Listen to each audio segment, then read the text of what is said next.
Redlitou de Djameldine Benchenouf. Salam alaikum, Azulfillaoun, bonsoir. Je vous avais parlé il y a quelque temps de cette capacité de l'homme à s'habituer aux pires odeurs, jusqu'à ne plus les sentir.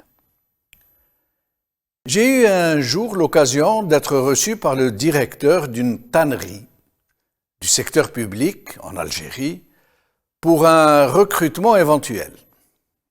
Une fois sur les lieux, j'ai été littéralement assailli par la pestilence qui envahissait jusqu'à l'administration de cette tannerie. Mais ce qui m'avait le plus étonné était que tout le personnel de cette entreprise semblait ne pas être incommodé de la moindre petite façon par ces odeurs où baignait tout le monde.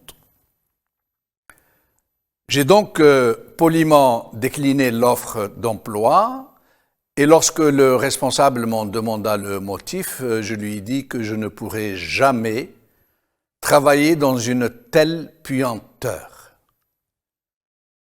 Il m'a répondu que cela avait été le cas de tout le personnel et qu'il suffisait juste de patienter 3 ou 4 jours pour ne plus rien sentir.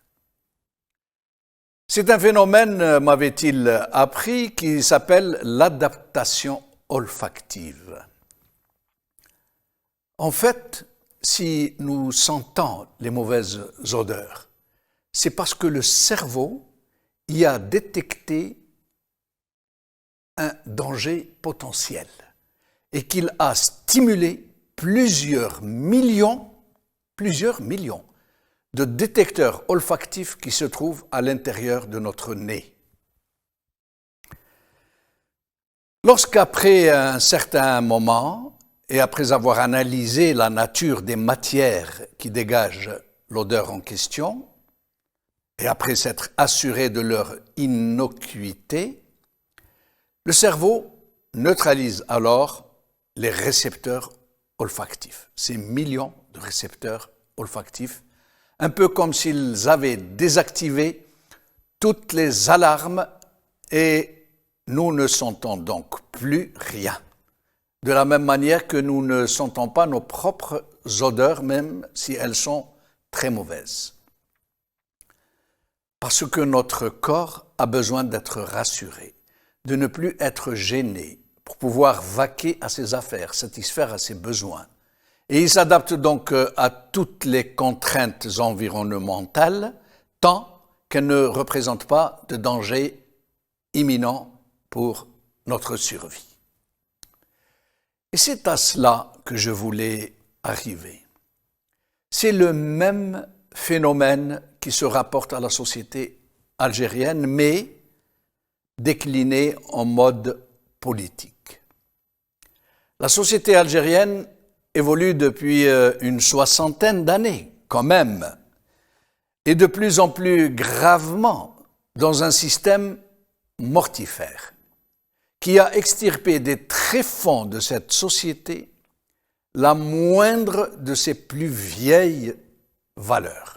Une société qui a été laborieusement et systématiquement transformée en jungle, où les seuls principes qui lui restent sont ceux de la qfaza, de l'hypocrisie, du mensonge, du favoritisme. Une société dont les représentants sont issus de la fraude électorale, ouvertement, où les décideurs sont le produit de la force brutale, une junte qui ne cache même plus qu'elle détient le pouvoir sur tout le pays. Une presse qui procède de la désinformation au service du régime. Un président qui ne présente même pas ses condoléances aux innombrables haragas qui périssent tous les jours en mer. Une justice qui fonctionne au téléphone. Un budget militaire qui représente le tiers du budget de l'État et dont personne ne sait comment il est dépensé. Des hôpitaux dépassés et qui ne parviennent plus à prodiguer des soins les plus élémentaires aux très nombreux malades, alors que tous les membres du régime se soignent à l'étranger. Des millions de gens qui basculent dans la misère pendant que le président nous assène des chiffres totalement truqués.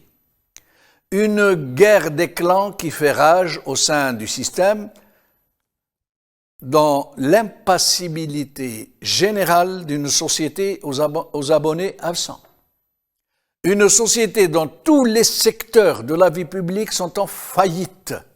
Une société qui baigne dans un climat de haine, où le régionalisme semble avoir été ressorti d'un autre âge, où les réseaux sociaux sont devenus des cloaques, où s'affrontent des extrémistes aveuglés par leur haine les uns pour les autres, où la quasi-totalité de la jeunesse ne rêve que d'exil, et où même les plus hauts commis de l'État font tout et n'importe quoi pour installer leur famille ailleurs que dans ce pays qu'ils mènent eux-mêmes à la débâcle aussi sûrement que s'ils le démolissaient au bulldozer.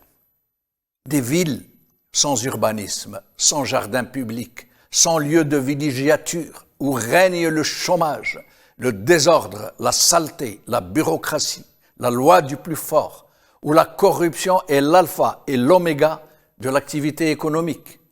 En peu de mots, une nation en perdition, qui fonce droit vers le mur et que guettent tous les périls. Pardon d'être aussi pessimiste. Une situation qui aurait nécessité un sursaut massif de tout le peuple algérien pour sauver sa nation, pour empêcher que ses propres enfants ne se retrouvent en enfer. Ce n'est pas le cas. Malgré l'extrême gravité de la situation, il n'y a quasiment pas de réaction citoyenne. Les gens qui le peuvent s'enferment chez eux, derrière leur baroudage, dans des foyers agréables et bien tenus, propres, chaleureux, de véritables cocons pour des familles un tant soit peu heureuses, alors que dehors, à un pas seulement de la porte, s'entassent les immondices et règne la loi de la jungle. Un peu comme si les gens se sentent en sécurité quand ils sont dans leur cabine personnelle et qu'ils oublient qu'ils sont dans un navire qui fait naufrage. Haddi Bab Dari. Les autres, qui ne peuvent se permettre cette modeste bulle blindée, font comme ils peuvent pour assurer la pitance quotidienne à leur famille, souvent nombreuses, dans un pays qui replonge dans la misère d'un autre âge, où les gens n'envoient plus leurs enfants à l'école parce qu'ils n'ont plus les moyens de faire face aux dépenses scolaires.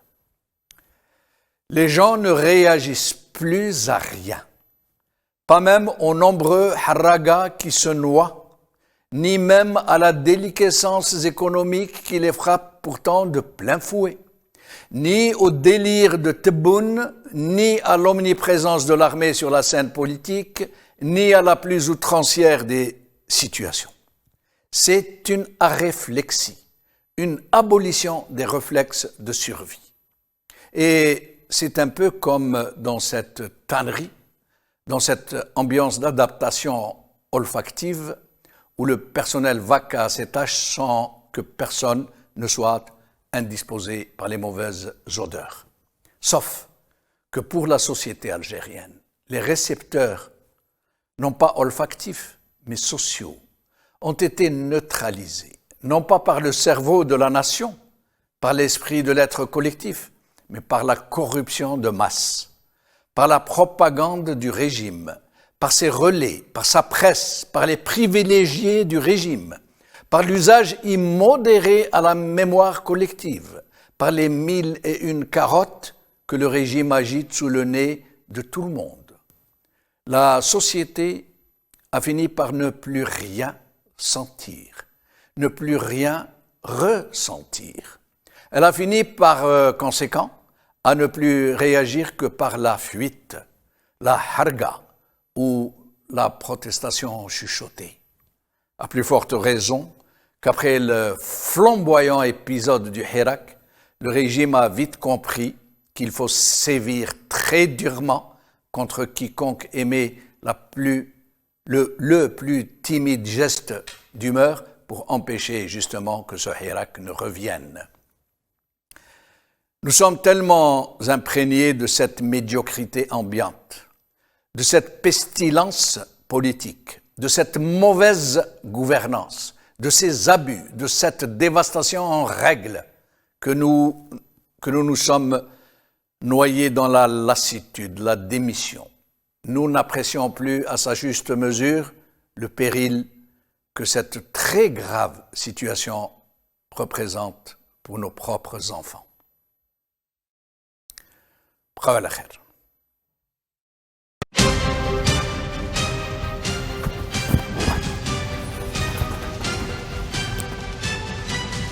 L'édito de Djemeldine Benchenouf.